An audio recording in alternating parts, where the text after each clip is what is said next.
वचन। लड़की नृत्य कर रही है, लड़कियां नृत्य कर रही हैं। पुस्तक मेज पर रखी है, पुस्तकें मेज पर रखी हैं। इन वाक्यों में लड़की और पुस्तक शब्द से इन्हीं एक संख्या का तथा लड़कियां और पुस्तकें शब्द से इनकी एक से अधिक संख्या का बोध हो रहा है। इस प्रकार शब्दों के भिन्न भिन्न रूपों से उनके एक या अनेक होने का पता चलता है। शब्द के जिस रूप से किसी वस्तु के एक या अनेक होने का बोध हो उसे वचन कहते हैं। हिंदी भाषा में वचन दो प्रकार के होते हैं। अंग्रेजी भाषा में भी वचन दो प्रकार के ही हैं, परंतु संस्कृत भाषा में वचन तीन प्रकार के हैं।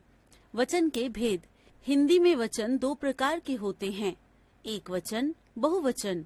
एक वचन शब्द के जिस रूप से प्राणी, वस्तु या पदार्थ के एक होने का बोध हो उसे एक वचन कहते हैं, जैसे लड़की, कॉपी, कार, चिड़िया, सेना, पुस्तक, मेज, गाय, साड़ी आदि। बहुवचन शब्द के जिस रूप से प्राणी, वस्तु या पदार्थ के एक से अधिक होने का बोध हो उसे बहुवचन कहते हैं, जैसे लड़कियां, कापियां, कारें, चिड़िया, सेनाएं, पुस्तकें, मेजें, गाय, साड़ियां आदि। वचन के कारण सभी संज्ञा, सर्वनाम, विशेषण और क्रिया शब्दों में विकार उत्पन्न होता है, किंतु ध्यान देने की बात यह कि सर्वनाम, विशेषण और क्रिया के रूप मूलतः संज्ञाओं पर ही आश्रित हैं। इसलिए वचन में मूलतः संज्ञा शब्दों में ही विकार होकर रूपांतर आता है। वचन की पहचान। वचन की पहचान मुख्यतः दो प्रकार से होती है, संज्ञा सर्वनाम शब्दों के द्वारा तथा क्रिया के रूप द्वारा। संज्ञा सर्वनाम शब्दों के द्वारा। जब संज्ञा या सर्वनाम शब्द एक अथवा अनेक का बोध कराते हैं, जैसे बच्चा खेल रहा है, राजेश पढ़ रहा है, उन्होंने खाना खा लिया, हमने गृह कार्य कर लिया।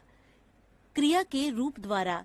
जब संज्ञा शब्दों का रूप एक वचन या बहुवचन में एक सा रहता है तो उनका वचन जानने के लिए उन वाक्यों की क्रियाओं के रूप को देखा जाता है और उनके आधार पर वचन पहचाना जाता है, जैसे फूल सुंदर है, शिक्षिका पढ़ा रही है, पक्षी उड़ रहे हैं, लेखक लिख रहा है।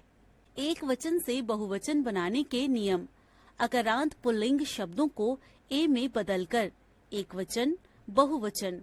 किस्सा, किस्से, खोटा, खोटे, संतरा, संतरे, पंखा, पंखे, मोटा, मोटे, नाला, नाले, छाता, छाते, खोखा, खोखे, भाला, भाले, केला, केले, चश्मा, चश्मे, लोटा, लोटे।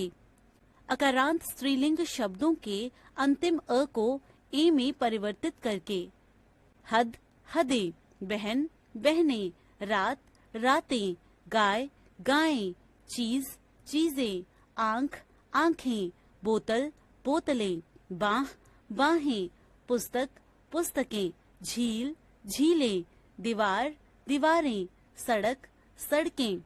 अकारांत स्त्रीलिंग शब्दों के अंत में ए जोड़कर बाला, बालाएं, कथा, कथाएं, कला, कलाएं, महिला, महिलाएं, माता, माताएं, सेना, सेनाएं, पत्रिका, पत्रिकाएं, सभा, सभाएं, मात्रा, मात्राएं, पाठशाला, पाठशालाएं, कविता, कविताएं, लता, लताएं। इक्रांत तथा इकारांत स्त्रीलिंग शब्दों के अंत में या जोड़कर तथा ई को ई में बदलकर जाति, जातियां, जाली, जालियां, नीति, नीतियां, लिपि, लिपियां, प्रति, प्रतियां, रीति, रीतियां, बत्ती, बत्तियां, विधि, विधियां, नौकरी, नौकरियां, राशि, राशियां, गली, गलियां, सखी, सखियां। ऊ तथा औ अंत वाले स्त्रीलिंग शब्दों के अंत में ए जोड़कर तथा ऊ अंत वाले शब्दों में ऊ को ऊ में बदलकर वधु, वधुएं, वस्तु, वस्तुएं, धेनु, धेनुएं, धातु, धातुएं। ऋतु, ऋतुएं, गौ, गौएं। स्त्रीलिंग शब्दों के अंतिम वर्ण या को या में बदलकर। खटिया, खटियां, डिबिया, डिबियां, लुटिया, लुटियां, गुड़िया, गुड़ियां, कुटिया, कुटियां, बिटिया, बिटियां, चिड़िया, चिड़ियां, बुढ़िया, बुढ़ियां, पुड़िया, पुड़ियां। शब्दों के अंत में गण, वर्ग, दल, वृंद, जन, लोग आदि जोड़कर। अध्यापक, अध्यापकगण, मित्र, मित्रगण, छात्र, छात्रगण, अधिकारी, अधिकारी वर्ग, शिक्षक, शिक्षक वर्ग, मजदूर, मजदूर वर्ग, टिड्डी, टिड्डी दल, शत्रु, शत्रु दल, नेता, नेता दल, गौ, गौ वृंद, अध्यापक, अध्यापक वृंद, लेखक, लेखक वृंद, गुरु, गुरुजन, प्रजा, प्रजाजन, साधु, साधुजन, किसान, किसान लोग, अमीर, अमीर लोग, सभ्य, सभ्य लोग। शब्दों के साथ कारक चिन्ह आने पर वचन परिवर्तन। कारक चिन्ह के साथ आने पर कुछ अकारांत तथा आकारांत शब्दों के अंत में औ हो जाता है। छात्र, छात्रों, घोड़ा, घोड़ों, बूढ़ा, बूढ़ों, फल, फलों, चोर, चोरों, लड़का, लड़कों। कारक चिन्ह के साथ आने पर उकारांत शब्दों के अंतिम ऊ को उ में बदलकर औ जोड़ दिया जाता है। डाकू, डाकुओं, वधू, वधुओं, भालू, भालुओं, हिंदू, हिंदुओं, लड्डू, लड्डुओं, आलू, आलुओं। कारक चिन्ह के साथ आने पर इकारांत शब्दों में यौ लगाकर अंतिम ई को ई कर दिया जाता है। मोती, मोतियों, साड़ी, साड़ियों, गाड़ी, गाड़ियों, जाली, जालियों, ताली, तालियों, लड़की, लड़कियों। संबोधन कारक में पुल्लिंग और स्त्रीलिंग शब्दों में ओ अथवा यो प्रत्यय लगा दिया जाता है। बहनों, हे लड़कों, लड़कियों, मित्रों आदि। वचन संबंधी अपवाद।